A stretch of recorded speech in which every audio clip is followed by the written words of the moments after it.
It's Sunday. My Social Security disability hearing is midday on Tuesday, August 23rd, 2016. Finally got the day right. I'm meeting with my advocate and my therapist tomorrow, and just hanging in there as well as I can. I think I've talked about this in many places, but I forget how much I've said.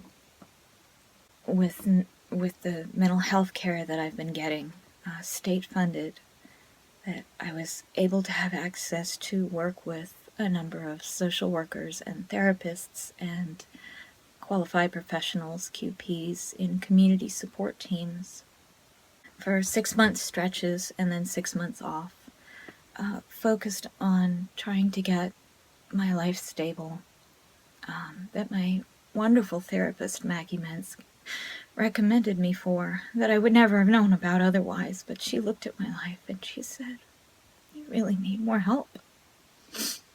And I went to, there's a thing called Alliance Behavioral Health, and they do adult care reviews. I was the first time that they had done an adult care review. Before that, it had always been minors. I was there with 11 professionals in various things, from housing to care coordinators, to talk about what services I might be eligible for, to try to get me as much help as possible, to try to explore as many options as I could. I'm 35 years old. I've had a number of unsuccessful work attempts. I've had my disabling conditions all my life, and they have worsened over the years, not improved, despite the fact that I have made great strides in self-awareness and becoming aware of my history and how it impacts me, of my conditions, and trying everything under the sun. Social Security disability income is my last hope. We have tried everything. So many minds have worked on this problem of how can Cassie survive? How every time I move my arm, my white skin whites out the frame, just to remind me that however bad this is, I'm white and I have white privileges. And that's probably operating in a lot of ways as I go for services. So yeah, but the fact that others have it worse doesn't detract from the fact that this is my last hope for income to survive on.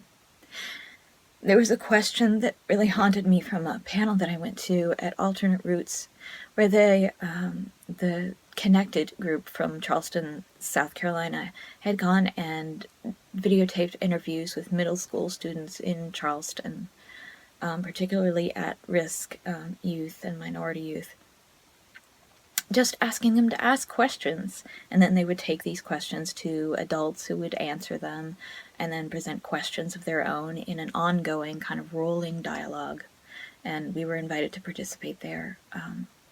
But one of the questions is still haunting me to this day. A middle schooler asked,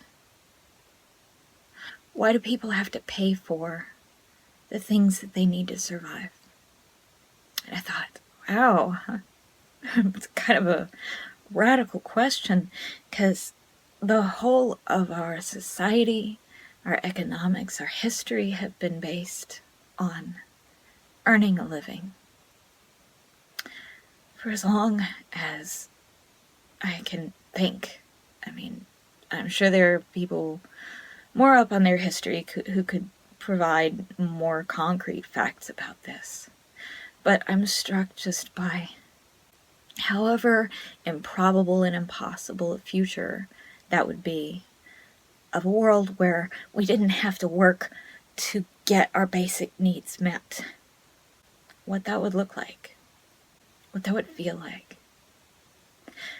How our conceptions of value and worth would change. And also the problems of who would do the dirty work. who would do the work no one wants to do.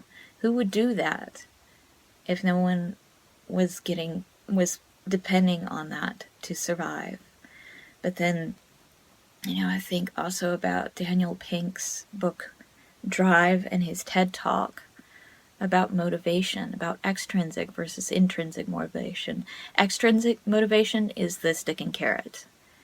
You do the thing because you will be rewarded by an external force if you do it, or punished by an external force if you don't, or both.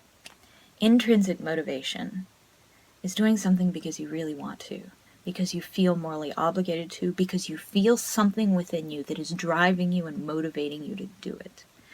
And in creative tasks, particularly, intrinsic motivation was found to be more reliable, more creative, and better all round. That extrinsic motivation generally worked best only in very set tasks. And yet at the same time, there are so many things that need to be done that I think if people had a choice, they wouldn't want to do them, like cleaning toilets, sewage, really back-breaking construction work, and other things that keep society running. But it still remains, I can't sustain gainful employment. And I've learned this at great personal cost. Many times, over many years, struggling against my own stigma and denial, as well as external stigma and denial about disability and worth. But eventually I've been backed into this corner where I can't escape the reality that I can't work. I may have been able to work some in the past, but not anymore. And yet, no matter how much work I've done on my case, no matter how many people have believed in me and helped me, it's still in the hands of the judge whether or not I'm granted Social Security disability income, whether or not I'm given what I need to survive. And I can appeal the decision. I don't know how long that would take, or how much it would take out of me. I'm fortunate to have had savings to have carried me this far, and valuables that I could sell off to keep sustaining myself even in this unenviable position of homelessness. I don't know how long that will last. Even if I appeal, there's no guarantee that a favorable verdict will be turned back the second time, because apparently it all depends on the judge. Sometimes I have these wild fantasies about all my supporters turning up and picketing in the front of the Social Security office. Free Cassie DeFinia.